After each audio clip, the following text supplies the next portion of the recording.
Hello ladies and gentlemen, and welcome to Budget Gamer, my new show which will take a look at free and cheap games that will take up large amounts of your time. This because the economy is in shambles and we all don't have as much money as we used to. So without any further ado, let's get started with Bloodline Champions. So what is Bloodline Champions? Bloodline Champions is a free-to-play MOBA game which focuses on arena combat with a high skill cap. The reason for this high skill cap is because pretty much every single ability in the entire game has to be aimed, including the heals. Shields, you have to hover your cursor over your target and stuff like that, but mostly everything is projectile that has to be aimed. In the background you can see me playing the Stormcaller. The Stormcaller is the newest bloodline or champion added to the game, and he's a lightning user, as you might be able to tell. If you look down the bottom of the screen you'll see all my abilities, and every champion has about 7, various escape mechanics, multiple aggressive abilities, and you know, it takes a lot of skill to be able to use them all effectively. Quite often you end up spamming your abilities on cooldown, and that's not necessarily a bad thing. It's also not necessarily a bad thing to focus on one specific champion like I'm doing. I pretty much play exclusively the Stormcaller, and while yes it does benefit your team to have a healer, it's not essential, because if that healer gets focused down very fast, your team's going to die very fast because suddenly you don't have as much DPS as the enemy team. The game is so heavily skill based that you can win a 3v1 if you're skilled enough, no matter what the team composition is. So your team composition doesn't really matter that much in that respect. Of course it benefits you to have a healer because it's a lot like WoW PvP in that regard, but it's not necessarily essential that you have a healer, because if your other teammates can't protect your healer, then you're sunk, because the healer's just going to die in a few seconds and then you're 2v3. It doesn't really matter that much what the team composition is because of the skill cap involved. Now, going hand in hand with a high skill cap must come balance, because if things are imbalanced then there's no point in having a high skill cap. And from what I can see, they seem to have got the balance spot on. There's nothing that I can say that's really overpowered. There are some bloodlines that are difficult to deal with, but that doesn't mean they're overpowered, which is something I think a lot of people really need to learn. The difference between overpowered and just difficult to deal with is whether it's actually possible to deal with. Now I'm going to use an example from League of Legends, and it's going to be Graves the Outlaw. He was ridiculously overpowered when he came out. I mean, if you got anywhere near him, even at level 1, he would just dash into you and take off half your health in a split second, and there was nothing you could do about it. You could build armor later game, and you could stun him if your champion had a stun, but not everyone had a stun. So unless you did have a stun, he could basically just completely destroy you in a matter of a few seconds. So Riot nerfed him, and that was fine. But something like Akali, she has a little smoke screen which makes her invisible, and so people find her really difficult to deal with. But what you can do is buy a vision ward and pop it down in her smoke, and then you can see her. That means she's just difficult to deal with, not overpowered.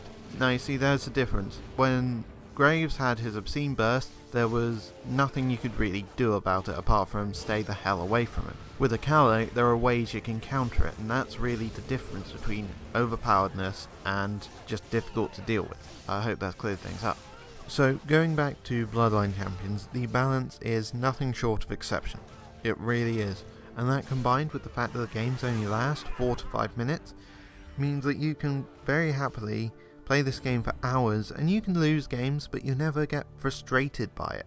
And that is a major point in the game's favour, because if you play something like League of Legends, which is another MOBA game, then those games last 40 minutes, and so you get very annoyed if you lose the game, because you've spent the best part of an hour trying to win and then you lose, and that can be very frustrating. But this, if you lose, it really doesn't matter, because even if you're hyper competitive and you lose, and you get a little bit annoyed at that, I completely understand, but you've only spent 5 minutes of your time. It's not anywhere near as frustrating as League of Legends or something like that. So the fact that the games last so little is a major point in the game's favour in my opinion. And that's just my opinion. It is of course entirely subjective. But one thing I've found, that the length of the games means that you can just say, oh, I'll just have one more game, and then you realise it's 4 in the morning and you're still thinking, oh, just one more game. So I would really be careful if you're someone with an addictive personality. Now at this point I think I need to go over the free-to-play model. The free-to-play model is very similar to League of Legends in fact, and yes, I know I'm drawing a lot of comparisons to League of Legends, but it's the same in that you earn blood coins, which is the equivalent of IP, for playing games, and those can be used to purchase bloodlines and various other things. The only things that you have to pay real money for are purely aesthetic, and while it will take you a long time to get all the bloodlines through blood coins, it is possible. I think you earn about 150 blood coins per match, and it takes 17,000 to buy a new bloodline. But that is fair enough considering that there are only 24 bloodlines there. It's not like League of Legends where it takes much fewer games to buy a new champion, because there are so many more champions out there, and Riot can afford to do that. Because there are a smaller number of champions here, it's fair enough that they take a much longer time to grind up. As regards to the price of actually paying for things with real money, it costs, as far as I'm aware, about £4 per champion, which I think is a really fair price, because it totals up to around £100 to get the entire set, ignoring special deals. And you even get a free bloodline of your choice for doing various achievements within the game. And yes, there are achievements, but they aren't the kind of achievements that you would try to get by doing stupid things that would hurt your team. They're the kind of things which you would get for doing an obscene amount of damage in a single game, or getting a certain number of killing blows and stuff like that. Stuff that doesn't interfere with obtaining the objective, i.e. destroying your opposing team. And that's really well implemented. The whole game is incredibly well implemented. However, one thing which I do hate them making you pay for is the replay feature. Now the replay feature is really good. It's fantastic to have it, especially in a game like this that could make a wonderful esport. And don't kid yourself by saying this couldn't compete with StarCraft 2. It so could. It definitely could if it just had the number of people watching it that StarCraft 2 does. And it will grow, I'm sure of it.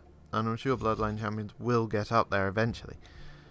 But you actually have to pay for the replay feature, which is really annoying as far as I'm concerned. I understand that they store the replays on their server and that takes bandwidth, but there's no reason why we shouldn't be able to store them locally. I mean, you can watch replays, as you can watch other people's replays without having to pay, and that's great. However, you can't store your own, which I think is actually hurting the growth of this game as an esport. And it could be a wonderful esport, it really could, because it's entirely skill based, incredibly well balanced, and it's fast paced and people can get really excited watching it. I mean, I've watched a few matches myself and it is brilliant in that regard. It truly is. I mean, esports is growing. I mean, you get all these StarCraft 2 tournaments popping up all over the place. You get some people watching things like Halo, and I mean, League of Legends had 200,000 people tune into the Season 1 final. 200,000 people watching a single live stream. That's a massive audience. And I'm sure something like this could gain a similar audience given time, and appearing at the right events, and being advertised well enough. To be honest, I think this is a fantastic game that more people need to play. I mean, the queue times on it are short, the balance is exceptional, the free-to-play model is fair, the game is fast-paced and fun, and non-rage-inducing, which is another factor in its favour. You really should play this game as far as I'm concerned. It will eat up massive amounts of your time, and it won't cost you a penny. To be honest, there's no reason not to play this as far as I'm concerned. I will hopefully see you next time. If you like this video, please thumb it up and subscribe and comment and all that stuff. It helps my channel grow. Thanks very much. I will hopefully see you next time.